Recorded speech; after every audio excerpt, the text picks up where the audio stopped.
Jurado, L3 Média au CELSA. Alors je devais écrire pour la rubrique asymétrie qui se pose la question de sommes-nous tous égaux face à l'information, et je me suis rendu compte que Facebook c'est un acteur central de notre rapport à l'information, sauf qu'on dit beaucoup de choses, un peu tout et n'importe quoi dessus, et je voulais un peu démêler le vrai du faux. Oui, alors l'algorithme de Facebook, il est secret, on n'en sait rien, enfin on ne sait pas grand chose à part, on peut juste faire des tests pour voir un petit peu comment il fonctionne, mais que de façon empirique, on ne connaît pas les lignes de code.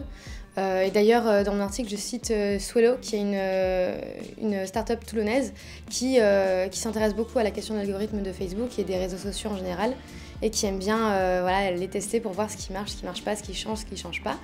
Et en fait, oui, dans le rapport à Facebook, forcément Facebook est plus lourd et plus puissant que chacun d'entre nous, mais dans notre rapport à l'information via Facebook, je voulais exprimer le fait qu'on n'est pas passif et que on a notre part à jouer, et que Facebook sans ses utilisateurs n'est rien, et que notre fil d'actualité repose autant sur nous et nos choix que sur l'algorithme, parce que l'algorithme dépend de nos choix.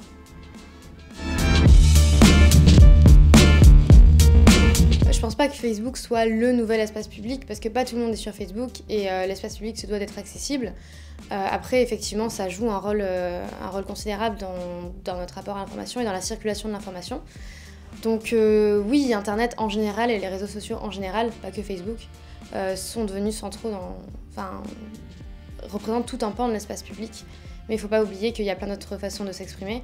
Et l'espace public, ça reste avant tout, par exemple, la rue, qui est l'espace public par excellence. On l'a vu d'ailleurs ces derniers temps avec l'actualité.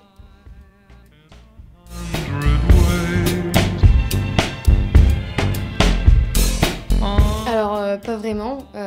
Pour l'information au quotidien, l'actualité un petit peu chaude, j'ai un abonnement par exemple au Monde ou au journal Le 1 pour un traitement un peu plus long, sur une semaine, un gros dossier. C'est des journaux que j'aime bien parce que voilà, ça nous permet d'avoir un peu de recul sur ce qui est dit. Après, effectivement, les réseaux sociaux, ça me sert plus parce que comme tout le monde, je suis des journaux ou des médias sur les réseaux sociaux. Et ça me sert plus à voir un peu les tendances, ce qui se fait, ce qui marche, ce qui plaît, etc. Mais plus du coup sur le contenu culturel que sur l'actualité vraiment, ce qui se passe en France et dans le monde, quoi.